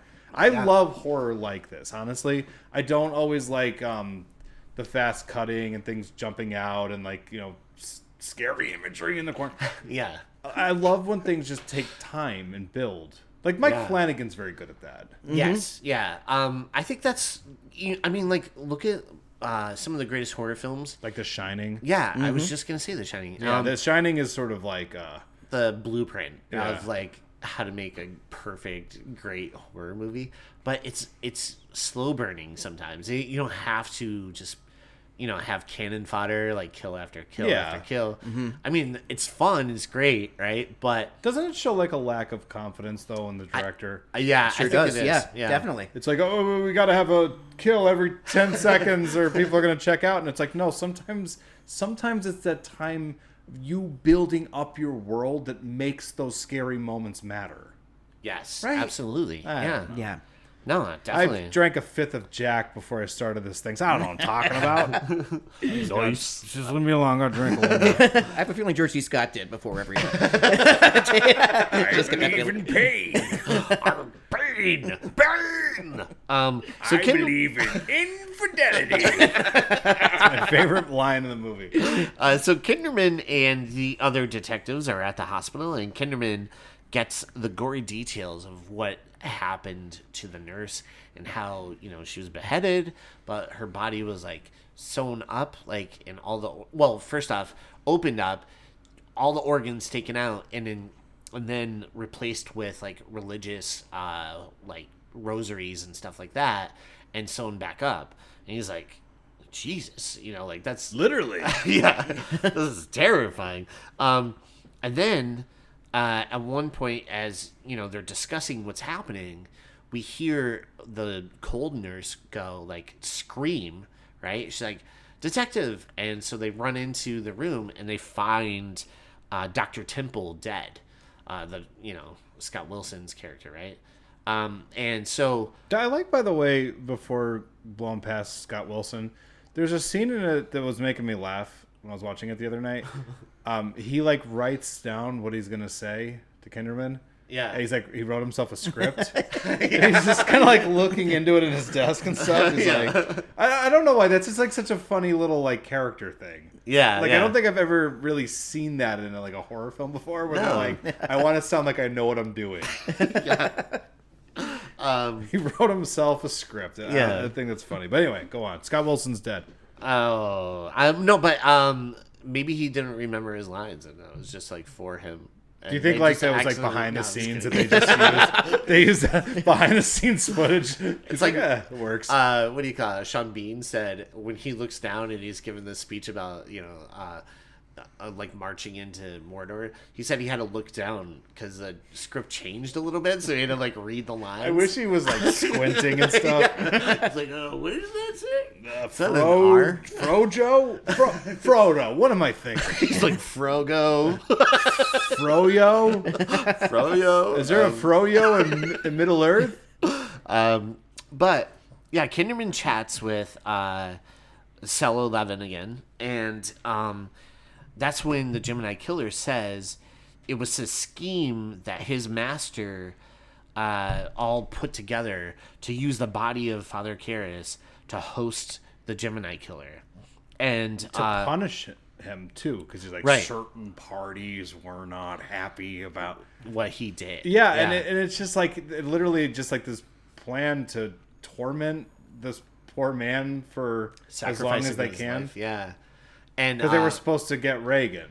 Right. No, but we see that, and in this whole discussion that the Gemini Killer says, like, oh, yeah, Temple might have been helping me a little bit, too. Not outright, but he's been, kind of hints that, oh, yeah, Temple knew what was going on. Yes. Yeah, which is like, you're like, oh, okay. Whole so other... yeah, like, you're like, oh, that makes sense for a lot of stuff now. Yes. And so he also says, he has helpers and stuff. And so Kinderman he kind of puts it together like, maybe it's some of the patients, and so Kinderman goes around and he's looking at all the patients and he suspects that, the person in cell 11 has been using them to do his bidding. And we see that Mrs. Clelia is climbing the ceiling. And that scene is so creepy and like so eerie. I don't know why. Did you approve of the recasting of Spider-Man? Yeah, I was waiting for her to stop and like a piece of blood, like a part of her blood drips down. What if George C. Scott just was like, and he looks up and she's gone. What if she like lowered herself down and they did that kiss? You know what?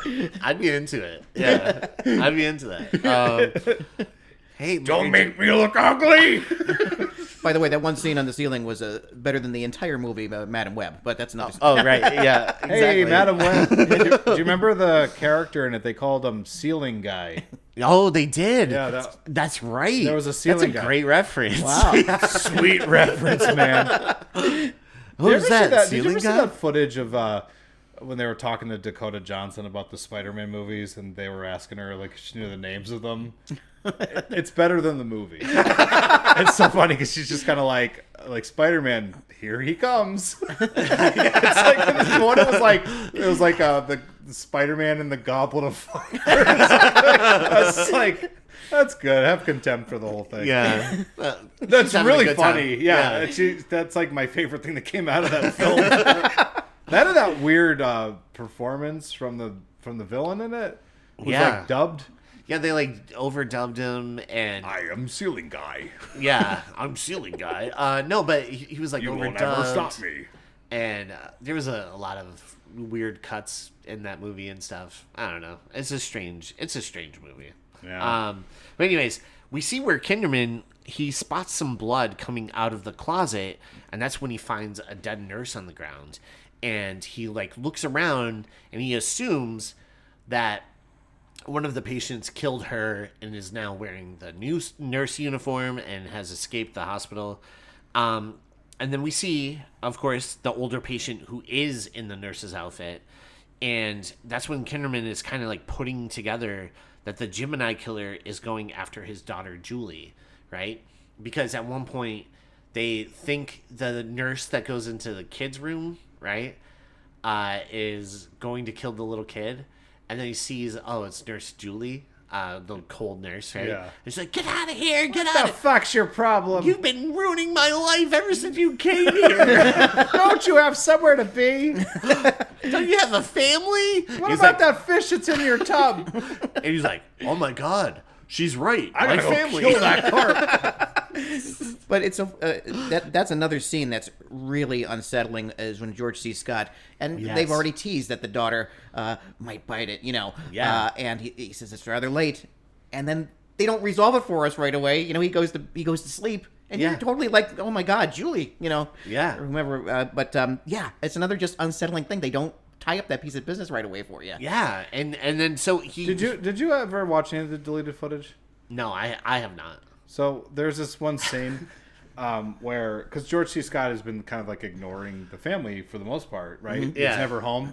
So when he like rushes home towards the end of the movie, he opens the door and the wife is standing there, and the carp puts his little fin around the wife's shoulder because they're now together. Oh. She like left Kinderman for the carp. So does Kinderman leave, and then he dresses like he gets like a makeup artist to create like a whole design so he could pretend to be the maid and get his children and family back? No, you don't watch the same thing. Okay. I recommend watching the deleted footage before you participate in these. Oh, okay. All right. But was the carp voiced by Pierce Brosnan? It was actually, yes. Oh, okay. Okay, so you heard about it. yeah. All right, just making sure. So when so he suspects his daughter Julie is in trouble, so he actually races home. Well, it's cool because he calls, or no. Yeah. The demon, like, calls the wife, right? Yeah. That's another really, like, understated moment because, like, she's on the phone and she's just like, oh, like, grandma's coming over or something. Right. A nurse is coming over to check on us. Yeah. But it wasn't him. So it's like the demon probably called and impersonated him. I'm like, that's a fucking cool detail. Yeah. And they don't stay on it. Like, normally in these movies, like, you hear, like, the music starts to swell and it's like, right. But it's like, it's very subtle. They throw it away. It's just awesome. Yeah. Yeah, and so he's racing home to get there, and so when he does get there, they find out, oh, this woman showed up at the door. She fainted, right? And she seems really confused, and he's actually confused, like, oh, maybe it stopped for a reason, like maybe his power was like too far away. I don't know, like, but it stopped, right? And then all of a sudden, the lady from the hospital pulls out some shears and gets so close to cutting off Julie's head. That cut is like insane. Like how she pulls it out, puts it around her neck, and is about to like close, and she's just like pulled out of the shears in time. It's pretty wild. It's intense. I feel like that's a really intense. It's the like way a they hectic, shoot it is like so good too. It's incredibly hectic. Yeah, exactly.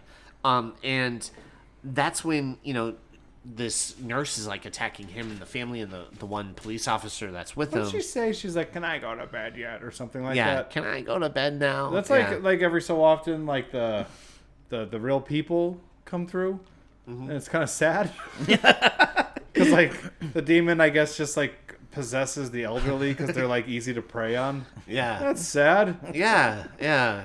And I know it's weird because I know we talked about Exorcist Believer, right? One of the reviews I read is, "Can I go to bed now?"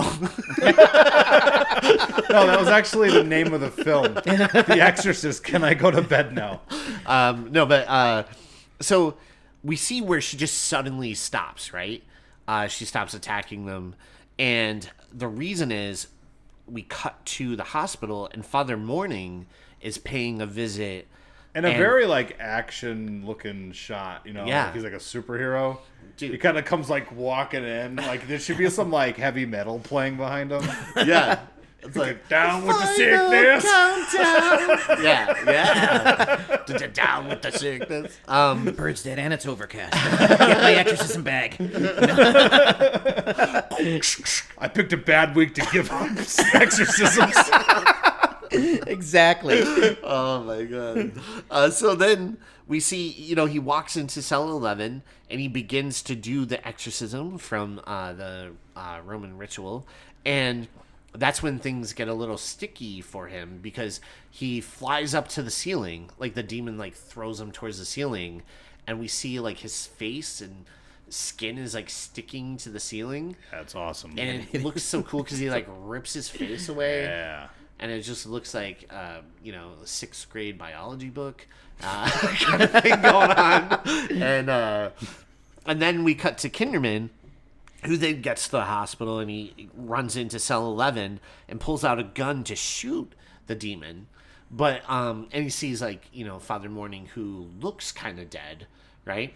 And we see, the demon throws George C's Kinderman against the wall. And he is like, I believe. Go ahead. I believe in pain. I believe in slime. I believe in infidelity. And we see like the floor kind of open up below, and the real Father Karras is like pretty much crucified, right? Like on a cross, nailed to a cross, and all these other spirits are kind of like reaching up and trying to grab him and stuff. It's great imagery. It looks awesome. And then Father Karras is begging, like, shoot me, kill me, right? And because there's like a moment where he comes out of the whole thing. Yeah. It's just kind of like his humanity creeps through, and he's just like, shoot me, shoot me, shoot me. Yeah. So Father Morning starts to read the exorcism, starts to do the exorcism, and the demon gets distracted. And they both kind of plead to the humanity of Damien, right? They're like, Damien, you're still in there. You're still aware. And so that's when Damien wakes up. He's like, shoot me, kill me, kill me, kill me.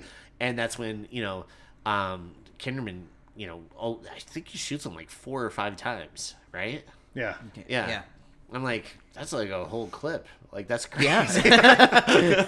How do you explain that to your peers, the other detectives? Yeah, like the next day at work, you're like, well, this paperwork's going to be a bitch. He wasn't going to attack you, right? Like, he was in Like a in a straitjacket. straitjacket. Yeah, like, That'd be funny if you saw Kinderman just drop a gun in front of him. yeah. He like wipes his face on it or something. He's like, I don't know. That should do for Prince. I'm a good cop, but I'm also a dirty cop. Yeah. I'm a good guy, kinda. But and then that's where the movie kind of ends, and we see where they go to visit the grave of Damien Karras, and he's finally buried, and has this like, final resting. And Did you think it was weird when someone actually spray painted a dick on his tombstone? Did you think that was weird and uncalled for? No, I thought that was. I was like, yeah, he deserved it. Because it was totally Pazuzu that did that. Yeah, 100%. Yeah. Pazuzu's like, Pazuzu was here. Yeah. But it's just like, yeah, absolutely. Anyway. Two Z's. But that's where the movie ends. And so let's get into our final thoughts. Jeff, you want to start us off? What did you think of this movie? How much did you love it? What are all your thoughts on this movie? I really love The Exorcist 3. Every time I see it, I love it more. Yes. If you're a fan of horror, you really have to give this one a look because it's, on theory, and it shouldn't work. You look at some, you think about all these, the story about the lemonheads and the carp, right. But it's authentic dialogue, it's authentic acting, the camera work, everything. Georgetown is an eerie but beautiful at the same time location. Everything about this movie just works. The pacing, and please, if this is like the movies that I didn't check out when I was younger, because they had this snobbish appeal. Anybody who has that opinion about this movie and hasn't seen it yet, please, you got to give it a watch. It is brilliant. Yes, absolutely. I definitely agree. Rory, how about your thoughts? So, before I was talking about that 3rd season of Twin Peaks. I'm going to get into Twin Peaks. Bring that up again. Oh, Jesus. He's tired of me here talking about Twin Peaks. No, but like one of the things I really respect in that season is that like it's not what you expect it to be, right? so like David Lynch was like, you know what, I'm going to make a follow-up to the show that everyone loves, and I'm not going to give them probably what they think they want. I'm going to challenge them. I'm going to expand the story. I'm going to build on the mythology, and I'm not just going to rest lazily on the legacy of the whole thing. And this movie does that, and it's why I love it so much. It's not like, okay, well, we're just going to do another movie with a girl tied to a bed and do an exorcism. They're like, we're going to expand the story, and we're going to challenge you. We're going to give you something that you don't know you want yet. And that was the problem with the movie when it came out. Is that people saw it and they were just like, Exactly. I wanted it to be the Exorcist believer. Right? So like, in about, I think 30 minutes after Exorcist Believer came out, everyone forgot about it. But this movie had like integrity and a voice behind it. And it actually like challenged the viewers and actually pushed the story forward and was rewarded for it down the road. Because sometimes we think we want something until we get it. And then sometimes you end up with something that you never knew you wanted. And then it's like perfect, you know? Yeah. It's the only Exorcist sequel that isn't terrible. It's not a good franchise. But like the movie itself, man, I think it's like, you know, it's kind of like a little miracle in the horror genre. Yeah. You know, and again, like if you have something in your head right now thinking Exorcist 3, fuck that, give it a watch. It's really worth your time, and it's as I said before, it's like a grown-up horror film. A film for grown-ups. I would 100% agree with that. Well, I don't care. But I don't. Oh my god, I'm so sorry. No, I'm just I kidding. overstepped my bounds. I definitely agree with everything you just said. And out of all the Exorcist movies, I definitely would say this is the best sequel. After The Heretic, right? After The Heretic, and definitely after the beginning. Sure. And probably even Dominion. after Dominion. Yeah, remember that one? Yeah. No, but this is definitely the best sequel, and I feel like out of just everything about it, the directing is amazing, the editing is outstanding, the acting is awesome. Brad Dourif gave like an Oscar-worthy performance. Like it was so good. It's so overlooked. Yeah. George C. Scott is outstanding in it. He goes 0 to 100, and I love it. But everybody in this movie is great.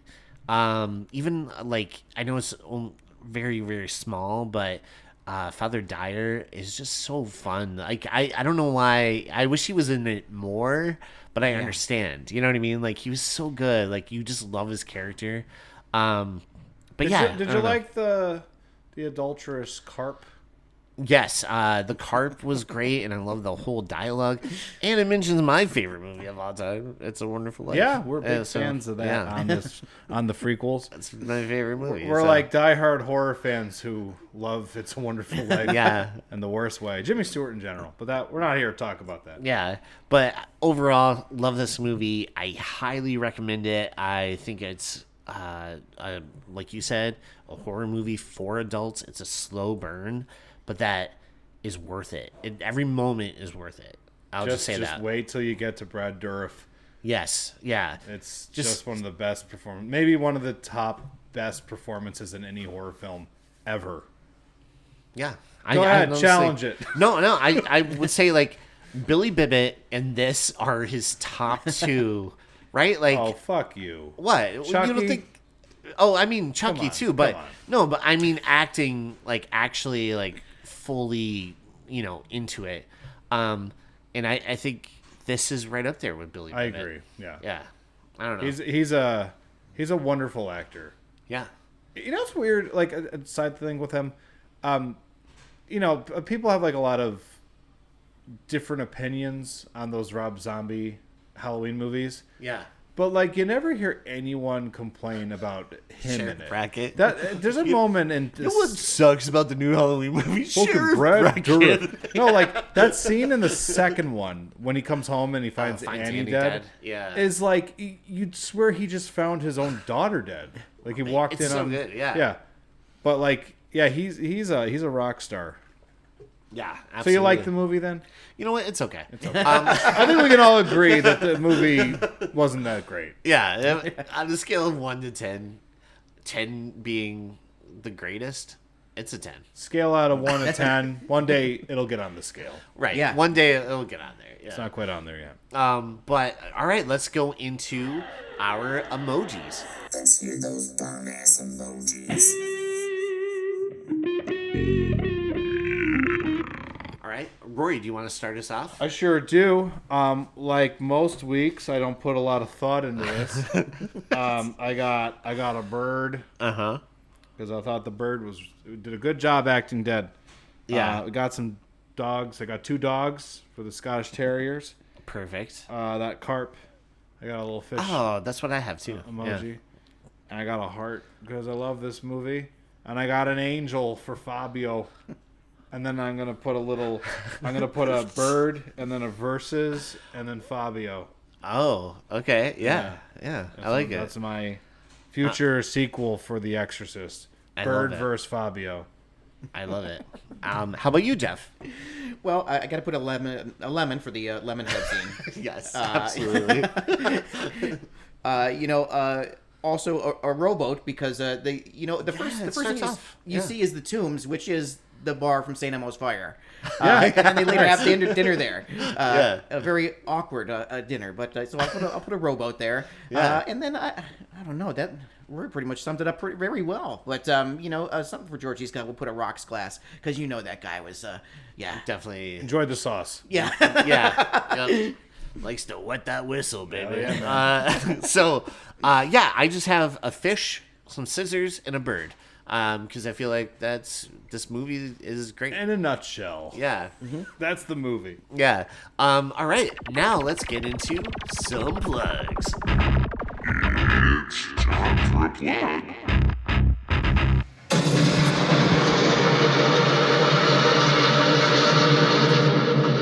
All right. So, Jeff, you could start us off. You could go first. What would you like to plug? Any new projects coming up? Absolutely. I'll be hosting the awards ceremony for the Northeast Pennsylvania Film Festival, which is going off on Friday. I'm not sure when the podcasting will end, but there's many movies associated which you'll probably be able to see online later on. But the content of this festival is amazing this year. I'll be doing my summer movie preview, and there's fascinating stuff coming out this year, as always, for WNEP in the next couple of weeks or so. I say couple of weeks, but I have no concept of time anymore. They're doing a revival of my play, The Judas Sheep, at the Old Brick Theater in September. Oh, awesome. So Very cool. I'm really excited about that. So stay tuned.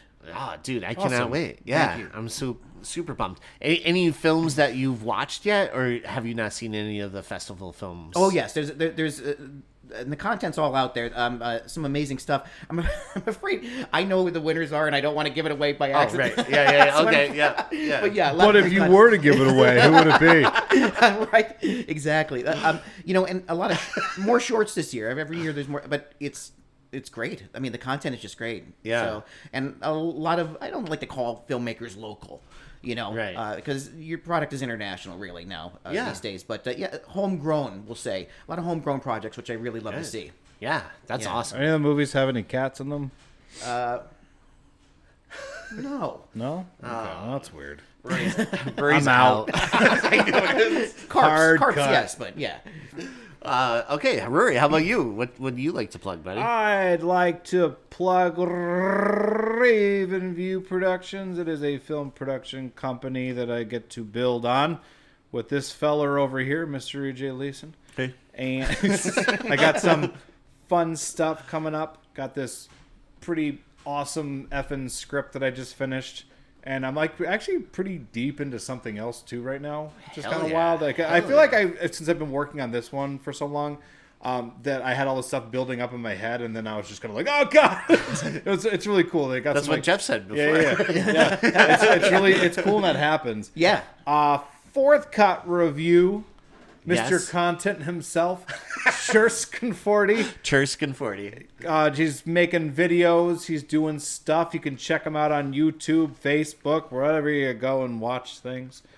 We got Gravy Diggers Pot Pies. The pot pies that no one survives. That's right. Yeah.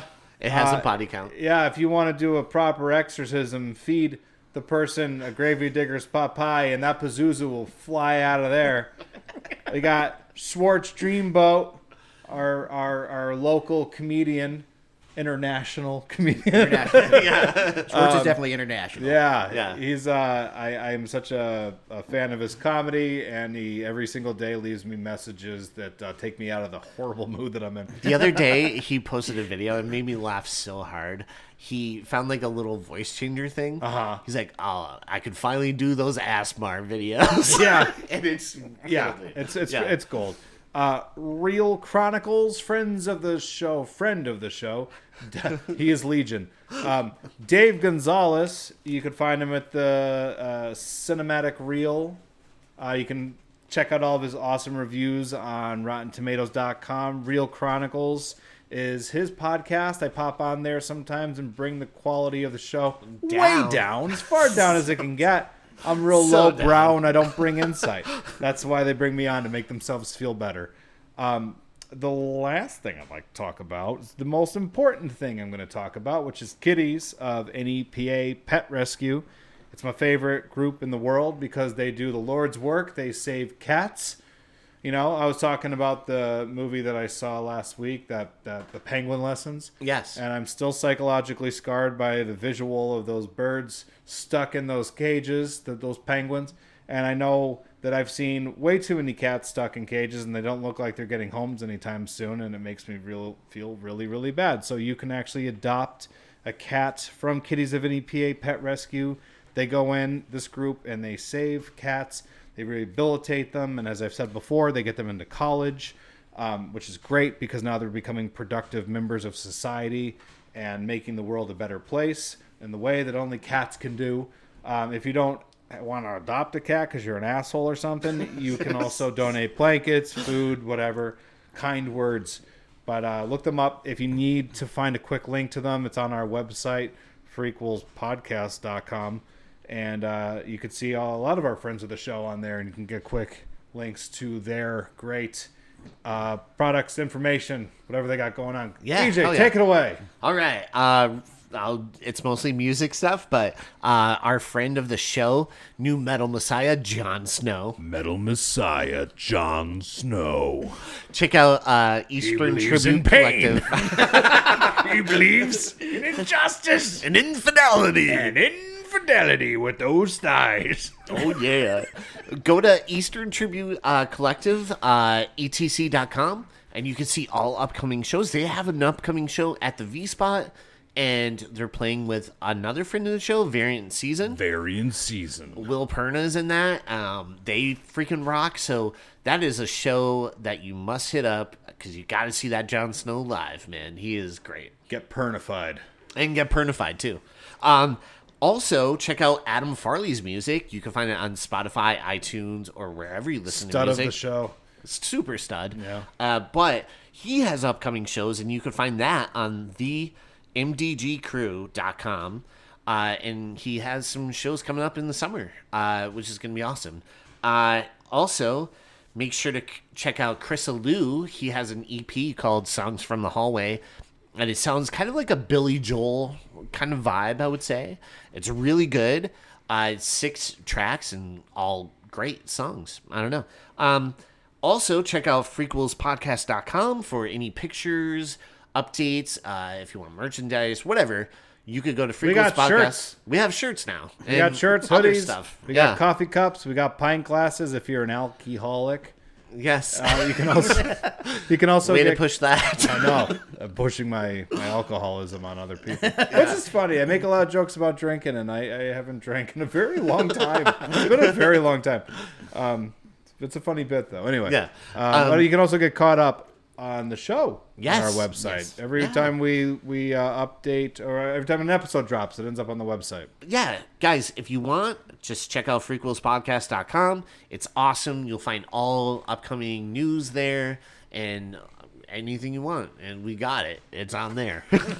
Come check it out. Come check it out. But with that being said, thank you so much to our guest, Jeff Boam. Dude, you rock. Please come back anytime you want. Like, seriously. I'll be back here next Tuesday to do the Heretic, right? We're going to...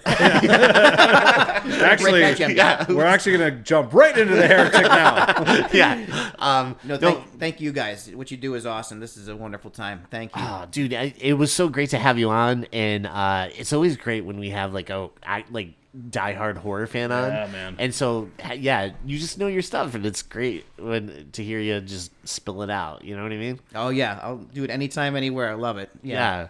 It's also cool that you didn't call the police when you saw what was in here. So that means you can come back. Yeah, exactly. The guy knows how to keep his mouth shut. It's all right by me. And thank you to all you guys listening at home. We love you guys. Thanks for always like reaching out, and you guys just are the best, and we appreciate every time you guys listen and give us your feedback. We love you guys. Thank you so much. And with that being said, thank you for listening to